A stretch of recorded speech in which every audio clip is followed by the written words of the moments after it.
नमस्कार दोस्तों, आप सभी का हमारे YouTube चैनल निवारंस में बहुत बहुत स्वागत है। दोस्तों, अधिक मास की कथा को आगे बढ़ाते हुए आज का हमारा 19वां और 20वां अध्याय है, जिसे हम करते हैं। श्री परमात्मने नमः। सूत जी बोले, हे तपस्वियों, इस प्रकार कहते हुए प्राचीन मुनि नारायण को मुनि श्रेष्ठ नारद मुनि ने मधुर वचनों से प्रसन्न करके कहा, हे ब्राह्मण तपोनिधि, सुदेव ब्राह्मण को प्रसन्न विष्णु भगवान ने क्या उत्तर दिया, सो आप हमसे कहिए।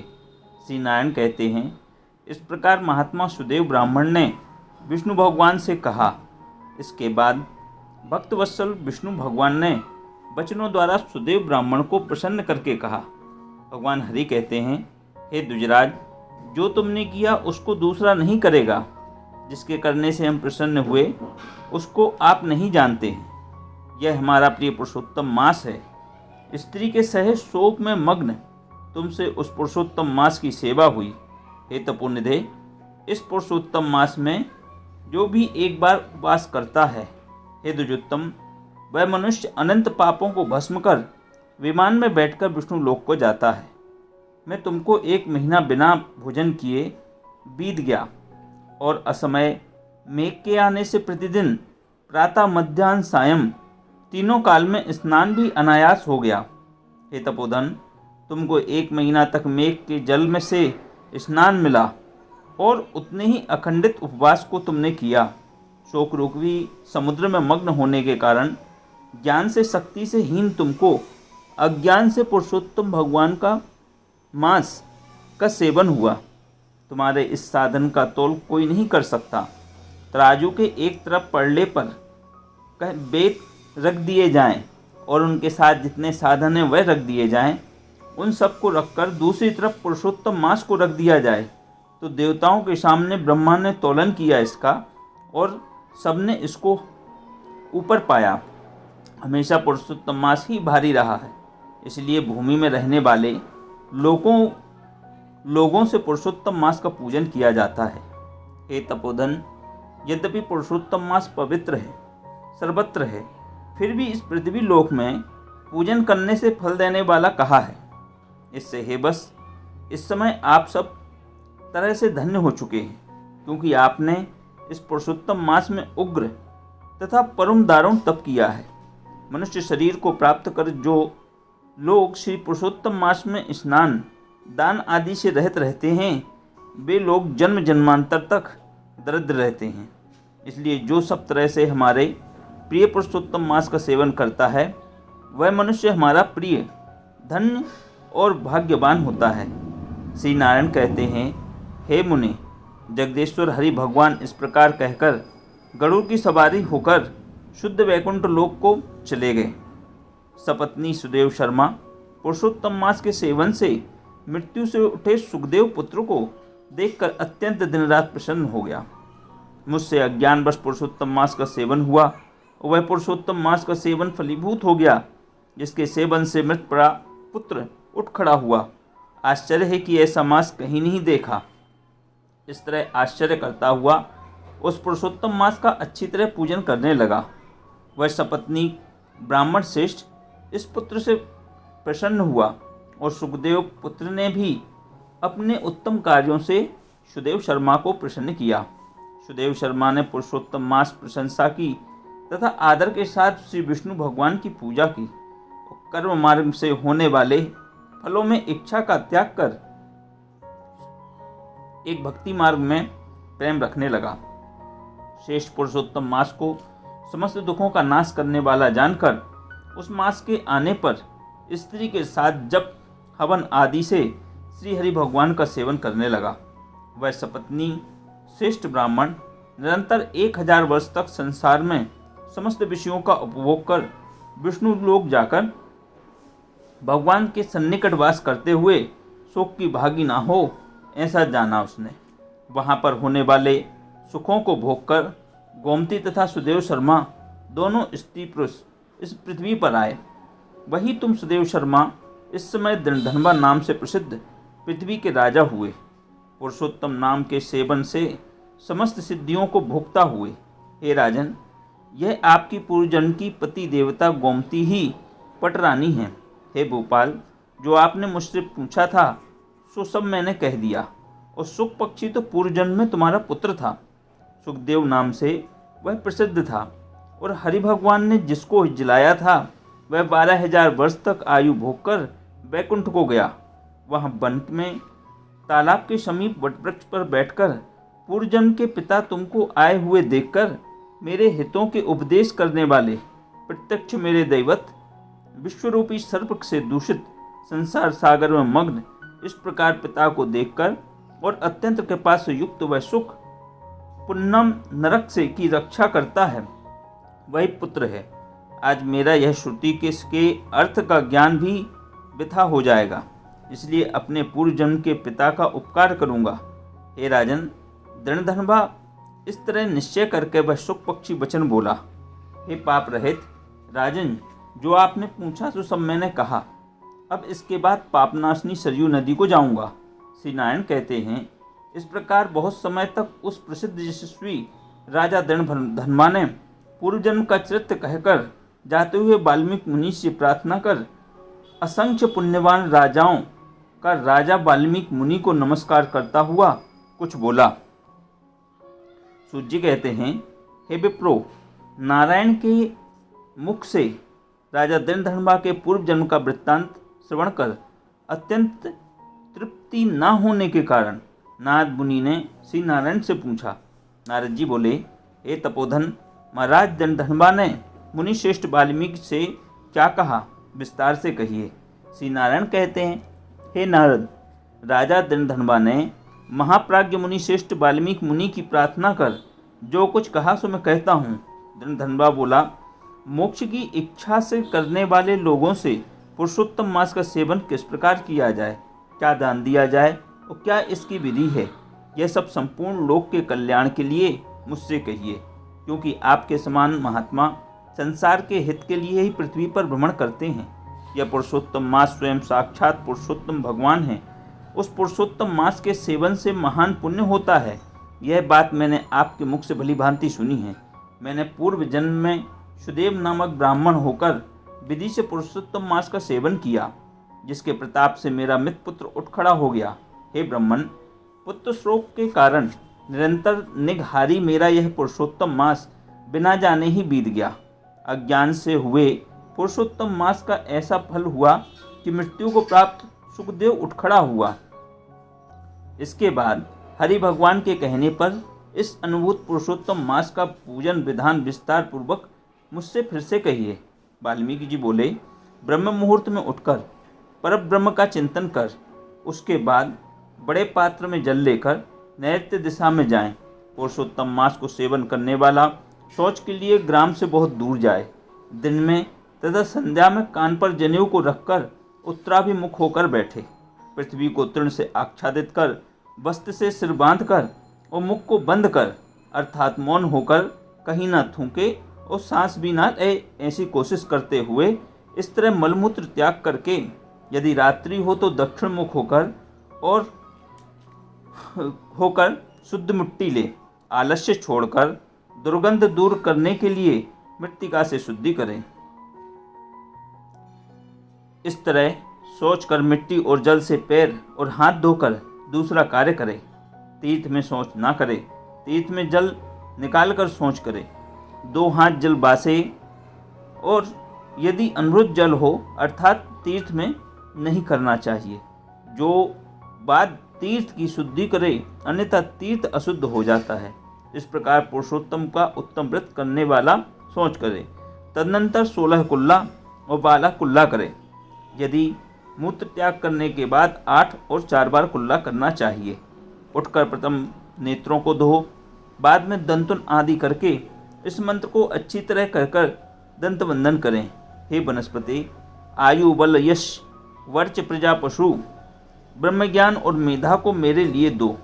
अपामार्ग अथवा बैर की 12 अंगुल बड़ी छेद रहित दंतुल कानी अंगुली के समान मोटी हो, जिसके पूर्व के आधे भाग में कुची बनाकर दंत को शुद्ध करना चाहिए।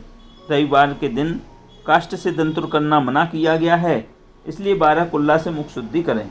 इसके बाद आचमनी कर अच्छी तरह प्रातःकाल में स्नान करें। स्नान के बाद उसी समय तीर्थ के देवताओं को तर्पण के द्वारा जल देवें और समुद्र में मिली हुई नदी में स्नान करना उत्तम कहा गया है।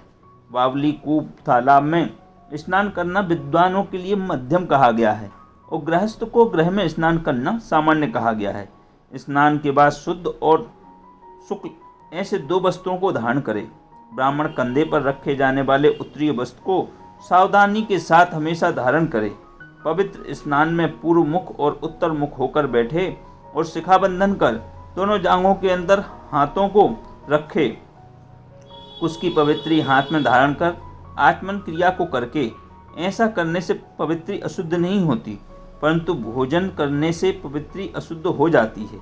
इसलिए भोजन के बाद उस पवित्री का त्याग करना चाहिए। आचमन के बाद गोपी चंदन की मिट्टी से तिलक धारण करना चाहिए। वह तिलक ऊर्ध्वपुंड हो, सीधा हो, सुंदर हो, दंड के आकार का ऐसा धारण करना चाहिए। ऊर्ध्वपुंड हो अथवा त्रिपुंड, उसके मध्य में छिद्र बनावे। ऊर्ध्वपुंड में लक्ष्मी के साथ हरि भगवान स्वयं निवास करते हैं। त्रिपुंड में पार्वती सहित साक्षात शंकर भगवान सर्वदा वास करते हैं। बिना छिद्र का पुंड कुत्ते के पैर के समान विद्वानों ने कहा है। सफ़ेद तिलक ज्ञान को देने वाला, लाल तिलक मनुष्यों को वशीकरण करने वाला कहा गया है। पीला समस्त सिद्धि को देने वाला होता है। इससे भिन्न तिलक नहीं लगाना चाहिए। गोपी चंदन की मिट्टी से शंख, चक्र, गदा, पद्म धारण करें और संपूर्ण पापों को नाश करने वाला और पूजा का अंग कहा गया है। जिसके शरीर में शंख, चक्र भगवान के आयुधों का चिन्ह देखने में आता है, उस मनुष्य को मनुष्य नहीं समझना चाहिए, वह भगवान का शरीर है। जो शंख, चक्र आदि चिन्हों को नित्य धारण करता है, वह देही के पाप पुण्य रूप हो जाते हैं। नारायण के आयुधों से जिसका शरीर चिन्हित रहता है, उसका कोटि कोटि पाप होने पर भी यमराज कुछ नहीं कर सकते। इसके बाद प्राणायाम करके संध्या बंदन करें। प्रातःकाल की संध्या विधिपूर्वक नक्षत्र रहने पर करें। जब तक सूर्यनारायण का दर्शन न हो तब तक गायत्री मंत्र का जाप करते रहें और सूर्योत्थान के मंत्रों से उठकर अंजलि देकर उपस्थान दें।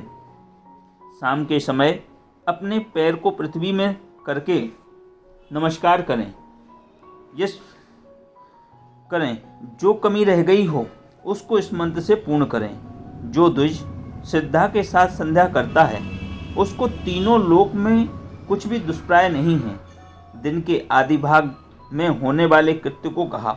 इस प्रकार प्रातःकाल की नित्य क्रिया को करके हरि भगवान की पूजा को करें।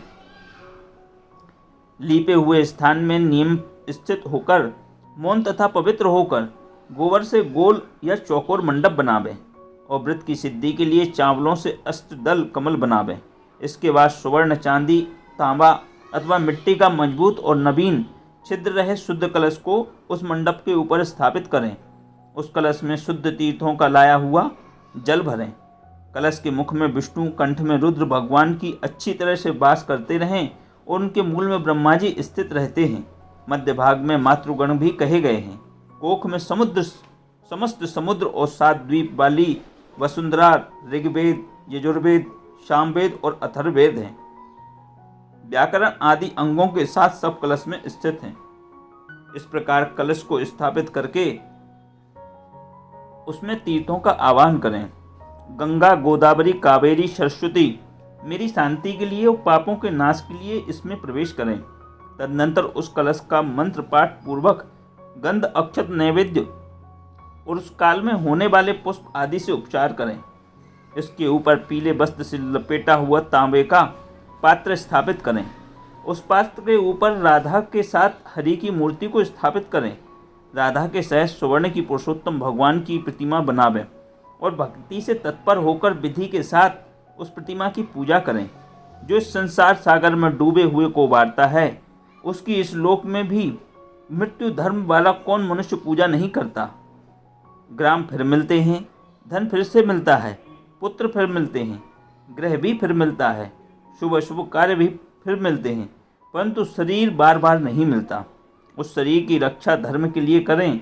धर्म की रक्षा ज्ञान के लिए करनी चाहिए और ज्ञान से मोक्ष सुलभ हो जाता है, इसलिए धर्म करना चाहिए। देहरूप वृक्ष का फल सनातन धर्म कहा गया है। जो शरीर धर्म से रहित है वह बांझ वृक्ष के समान निष्फल होता है।